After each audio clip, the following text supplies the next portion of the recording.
And our Prophet ﷺ predicted this ironically. Hadith is in Sunan Abi Dawood. So this hadith predicts it. Irbad ibn Sariyah said, the Prophet ﷺ said, Yushik, it's only a matter of time. Very soon there will come a person. He is lying back on his couch, his feet up, meaning he's very lazy, very, very casual. And he says, leave this Quran, leave this hadith, only tell me what the Quran says. Then the Prophet ﷺ said, Ala innama harrama Rasulullahi kama harrama Allah. Well, ala means indeed, verily, anything Rasulullah makes haram, it is as if Allah has made it haram. Whatever I have made haram, it is coming from Allah. It is as if Allah has made it haram. So the hadith predicted a time will come when a person will say, and the way he has been described is casual, lackadaisical, arrogant, I don't care, lying back, muttaki'un ala arikati. He's lying with his back on the cushion, not caring about anything and saying, don't give me hadith, only quote me Quran. The Prophet said it's only a matter of time, and wallahi we see it with our own eyes. How many people, I'm sure every one of you has met these people, don't quote me hadith, only quote me Quran. There is no Islam without the sunnah of the Prophet of Islam. And this idea, this notion, it goes back, as I said, to the earliest of times, and it was refuted. Unfortunately, now it's become somewhat common. The famous companion Imran ibn al-Husayn was sitting in his halaqah in the masjid, narrating hadith of the Prophet sallallahu alaihi wasallam, when a man came and he shouted out and he said, "Oh Imran, stop these narrations. I want to hear only the Quran." This is a Sahabi, Imran ibn al-Husayn. He's giving hadith in the masjid of Kufa, and somebody comes and goes, "Stop these hadith. Don't tell me what you heard. This is directly, I heard the Prophet ﷺ say." The man said, "I don't want to hear it. Quote me only the Quran." Imran became visibly angry. His face became red. And he said, "Ya ahmaq, O fool, did you find in the Quran that salah is 5 times a day? Did you find in the Quran that dhuhr is 4 rak'ah and you have to recite silently? That isha is 4 and you recite 2 out loud? Did you find in the Quran that zakah is 2.5% of your wealth?" And he went on listing the basic religion of Islam that is found in the Sunnah, not in the Quran, until the man realized his mistake. What type of Islam is there when you're not going to pray 5 times a day? By the way, 5 times is not directly in the Quran, it's in the Sunnah. What type of Islam is there when you're not going to stand and ruku' and sujood and fatiha and do the arkan of the salah? It's not mentioned in the Quran. Why? Because the Quran tells you to follow the Prophet ﷺ. And the Prophet ﷺ said, hadith is in Bukhari, "Pray as you have seen me pray. Sallu kama ra'aytumuni usalli." Hajj, the Prophet ﷺ said, "Khudhu anni manasikakum." Take your rites of Hajj for me. The Quran never tells you how to do the Hajj. It just says go for Hajj. Allah has legislated Hajj. It doesn't tell you how to do Hajj. And so on and so forth for all of the traditions of Islam. There is no Islam without the Sunnah of the Prophet of Islam. So anytime you hear somebody rejecting the Sunnah, making fun of the Sunnah, doubting the preservation of the Sunnah, because there's another tactic. You see, there's 2 tactics. There's a direct tactic. The direct tactic is to say, "I don't believe in hadith." And this unfortunately is common, but it is not that common. The more common heresy is to say, "I don't believe in the preservation of hadith." Who is this man Bukhari that came 200 years after the Prophet? Who is this man Muslim and Abu Dawud and Tirmidhi? They came 200 years. I don't trust their collections. Now, the topic of the preservation of hadith is a very, very detailed one, and obviously it's also academic one.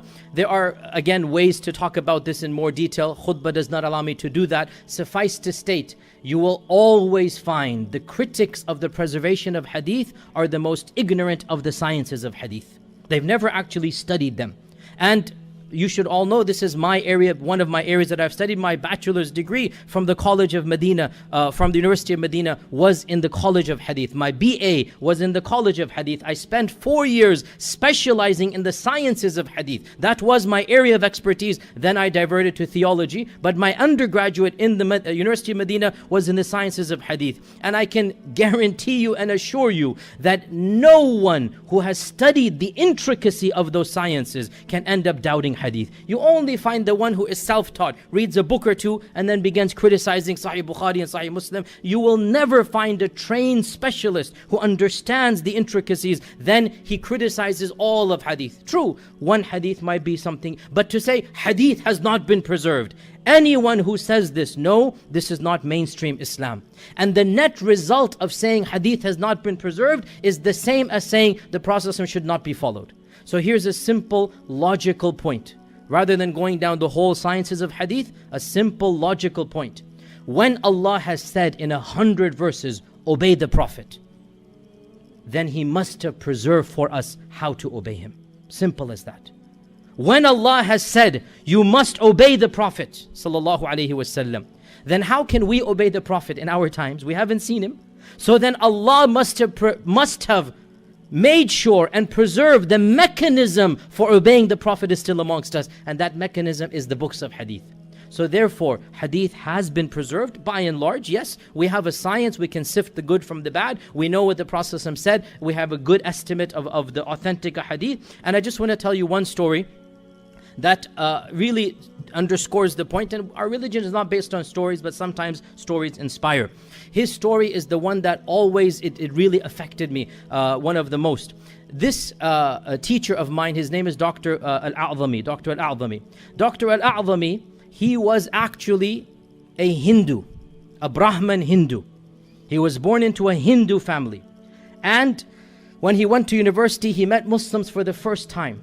And he hated them. This back in the 50s. He hated them. He wanted to refute them. And they would always quote him hadith of the Prophet ﷺ. So he said, I want to study what are the sayings of their founder. What is this? I want to refute it. So as a Hindu, he began studying hadith. And he fell in love with the Prophet ﷺ. He embraced Islam. He went to the University of Medina and he studied a bachelor's degree there. There was Sheikh bin Baz at the time. There was no master's PhD. Sheikh bin Baz said, go and do your PhD in Al-Azhar. So he went in the 60s. He did his PhD in the sciences of hadith in Al-Azhar. His topic was Abu Huraira, the defender of the Sunnah. That is his PhD dissertation. Then he came back to Medina. He was given Saudi citizenship. He became a professor in the College of Hadith. When I studied with him, he was the dean of the College of Hadith. And then he retired after I left Medina. And he currently has written a 15-volume book that is called The Authentic Hadith of the Prophet sallallahu alaihi wasallam. He is now around 80 years old. Make dua for him. He's still alive, but obviously his health is not the best now. This man was born a Hindu. And he ended up the dean of the College of Hadith at the University of Medina because of his love of Hadith and his speciality in the sciences of Hadith. And he is my teacher. I can tell you his story from my own knowledge, and I studied with him one-on-one, and he gave me the ijazah that is there. So the point being, you have the long way of proving Hadith, which is what Dr. Al-A'zami did, spent 50 years of his life specializing. Then you have the short, quick, easy way, which is, if Allah told you to follow the Prophet, this means He must have allowed you the mechanism to follow him. The third point, I don't have time to get into, I'll just mention it briefly, and that is, I said Quran, Sunnah. Number 3, stick with the mainstream masses of Islam. The mainstream ummah is upon guidance and good. Don't go to the fringe cults. Don't go to the radical movements. Don't go to that which is against the bulk of the ummah. Why? Because our Prophet ﷺ said, Yadullahi ala al-jama'ah. Allah's hand, meaning Allah's mercy and Allah's blessings, is upon the group of Muslims. And the Prophet ﷺ said, Hadith is in Ibn Majah, my ummah shall not agree upon misguidance. So when you see differing, then go to the as-sawad al-a'zam. As-sawad al-a'zam means the big masses. Go to the big masses and follow them. Which means what? The mainstream of the ummah shall always be rightly guided. And what do the mainstream believe in? They believe in the Quran, they believe in the Sunnah, they believe in respecting the Sahaba. This is the mainstream belief. Anyone who comes and he founds a new cult, a new understanding, radically reinterpreting the faith, who is this person to come and radically change Islam after 14 centuries? Who are you exactly? Where was this understanding for 1,400 years? Anyone who preaches a radically new understanding that is not found in the classical sources, that is not the mainstream interpretation, something is wrong. And brothers and sisters, this is a logical corollary of the belief that Muhammad ﷺ is the final prophet. How so?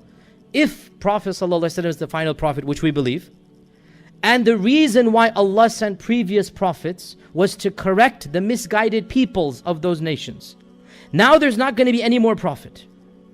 This means that the ummah of the Prophet ﷺ cannot go misguided, because there's not going to be a prophet to come correct them afterwards. This means the ummah of the Prophet ﷺ by and large has to be correctly guided. Otherwise, who is going to correct all of them? There's not going to be another prophet.